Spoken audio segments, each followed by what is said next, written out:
Hello everyone, আসসালামু আলাইকুম। আমি ইশরাত জাহান প্যাটার্ন রিকগনিশন ভিডিও টিউটোরিয়াল সিরিজে আপনাকে জানাই স্বাগত। আজকে আমরা শিখবো প্যাটার্ন রিকগনিশন জিনিসটা আসলে কি।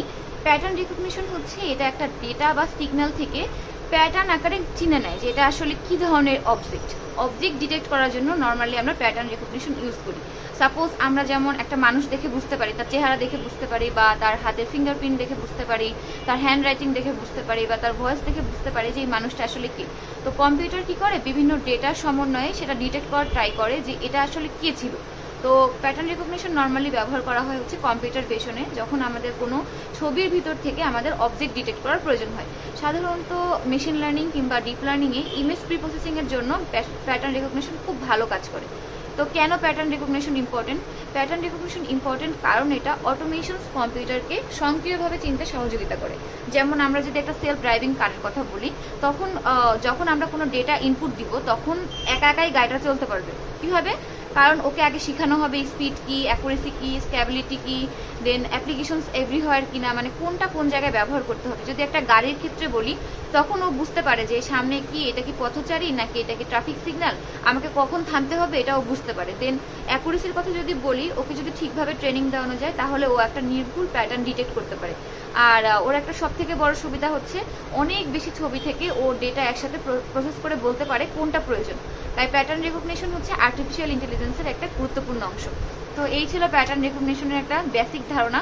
তো প্যাটার্ন রিকগনিশন থেকে আমাদের কেমন কোশ্চেন আসতে পারে হচ্ছে প্যাটার্ন রিকগনিশন কি, এটার মাধ্যমে কিভাবে আমরা অবজেক্ট ডিটেক্ট করি। তো প্যাটার্ন রিকগনিশন অবজেক্ট ডিটেক্ট করার জন্য আমরা এখানে 5টা স্টেপ ফলো করি। প্রথমটা হচ্ছে sensing, segmentation, feature extraction, classification এবং পোস্ট প্রসেসিং। তাহলে সেন্সিংটা কি? সেন্সিং হচ্ছে আমরা সাপোজ কোনো একটা ক্যামেরা থেকে র ইমেজ কালেক্ট করা, মানে আমরা একটা ক্যামেরা নিয়ে দেন রাস্তা থেকে কিছু বিভিন্ন রাস্তার ছবি আমরা কালেক্ট করব, এটা হচ্ছে সেন্সিং। দেন সেগমেন্টেশনটা কি? সেগমেন্টেশনটা হচ্ছে আমরা আলাদা আলাদা করে ভাগ করব। কিভাবে? দেন এই অবজেক্টের মানে জাস্ট ব্যাকগ্রাউন্ডগুলো বাদ দিব। সাপোজ আমরা যে রাস্তার ছবিটা কালেক্ট করছিলাম, সেই রাস্তাতে অনেকগুলো গাড়ি থাকতে পারে, তো আমরা কি করব, তখন ব্যাকগ্রাউন্ড বাদ দিয়ে শুধুমাত্র গাড়ির যে অংশটা আছে সেটা নিব, অর্থাৎ অবজেক্টের মধ্যে থেকে রিজিয়নগুলো ভাগ করবে। দেন কি ফিচার এক্সট্রাকশন। ফিচার এক্সট্রাকশনসটা কি? এটা হচ্ছে অবজেক্টের গুরুত্বপূর্ণ বৈশিষ্ট্য, যেমন এটার এজ, শেপ, কালার, টেক্সচার্স, এগুলো বের করবে। যদি বলি গাড়ির উদাহরণ দিই, তখন দেখা যাবে যে এটার গাড়ির চাকাটা শেপ কেমন, গাড়ির লাইটারটা কোন জায়গাতে আছে, বা গাড়ির কালার কি, এই কোন ব্র্যান্ডের, এই জিনিসগুলো হচ্ছে ফিচার এক্সট্রাকশনস করবে। দেন হচ্ছে ক্লাসিফিকেশনস। ক্লাসিফিকেশনসটা কি? এটা হচ্ছে ভাগ করা আলাদা আলাদাভাবে। যদি আমরা রাস্তার ইমেজটা মানে রাস্তার কথাটাই উল্লেখ করি, তো রাস্তায় গাড়ি থাকতে পারে, মানুষ থাকতে পারে, বিভিন্ন দোকান থাকতে পারে। ও কি করবে, আলাদা আলাদা করে ক্লাসিফাই করবে যে কোনটা আসলে কিসের পর্যায়ে পড়ে। সাপোজ এটা মানুষ, এটা গাড়ি, এটা দোকান, এটা হচ্ছে অন্য আদার্স অবজেক্টস।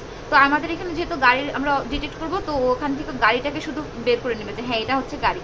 দেন যখন পোস্ট প্রসেসিংটা করবে, এটা হচ্ছে ফাইনাল স্টেপ। এটা কিভাবে করে, তখন যখন ও গাড়িটাকে চিনে ফেলবে, তখন কি করবে, ও ইমেজের মধ্যে এভাবে বক্স করে করে দেখাবে যে এই যে সাপোজ এরকম বক্স করে করে দেখাবে যে এই জায়গাটাতে হচ্ছে, এই জায়গাগুলোতে হচ্ছে গাড়ি আছে।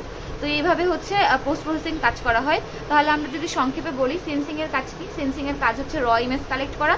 সেগমেন্টেশনের কাজ হচ্ছে ওখান থেকে ব্যাকগ্রাউন্ড বাদ দিয়ে শুধুমাত্র অবজেক্টটাকে ফোকাস করা। আর ফিচার এক্সট্রাকশনের কাজ হচ্ছে এটার কালার থাকতে পারে, ধরন থাকতে পারে, কোন ব্র্যান্ড হতে পারে, এগুলো হচ্ছে ডিটেক্ট করবে। আর ক্লাসিফিকেশন হচ্ছে আলাদা আলাদা করে পার্ট ওয়াইজ ভাগ করবে, যেটা কোনটা কোন ক্লাসের আন্ডারে পড়ে। আর পোস্ট প্রসেসিং এর কাজ কি? এটা হচ্ছে লাস্টে ফাইনালি ডিটেক্ট করবে যে এটা বক্স হতে পারে কিংবা গোলাকার শেপ হতে পারে, দিয়ে দিয়ে বলবে যে হ্যাঁ এই জায়গাতে এইটা আছে। তো প্যাটার্ন রিকগনিশন কেন ব্যবহার করি আমরা?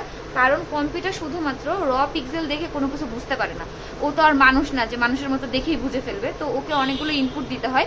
তো এই ইনপুট দেওয়ার প্রসেসগুলোই হচ্ছে এই 5টা ফেজ। তো এই 5টা ফেজ ভালো করে দেখবেন, কারণ এক্সামে হচ্ছে কেন কিভাবে অবজেক্ট ডিটেক্ট করতে হয় এরকম একটা কোশ্চেন আসতে পারে। তো অবজেক্ট ডিটেক্ট করার জন্য প্যাটার্ন রিকগনিশন কেন ইম্পর্টেন্ট, কিভাবে করতে হয়, দেন এই 5টা স্টেপস জাস্ট ব্যাখ্যা করে দিবেন। আর যদি কোনো সিনারিও বেস থাকে, আমি যেমন গাড়ির কথা বললাম, যদি গাড়ি থাকে তাহলে গাড়ির কথাগুলো এখানে উল্লেখ করে দিবেন। আর যদি অন্য কোনো সিনারিও দেওয়া থাকে, জাস্ট সিনারিওগুলো লিখবেন, সিনারিও অনুযায়ী সাজাবেন। আর যদি সিনারিও দেওয়া না থাকে, তাহলে আপনি আপনার মতো করে একটা এক্সাম্পল ক্রিয়েট করে দেন হচ্ছে লিখবেন। তো আমি এখানে একটা কোশ্চেন রেডি করছি, তো চাইলে এটা একটু করে দেখতে পারেন। আমি এটার হচ্ছে নোটসটা ডেসক্রিপশন বক্সে দিয়ে দেবো। আসসালামু আলাইকুম।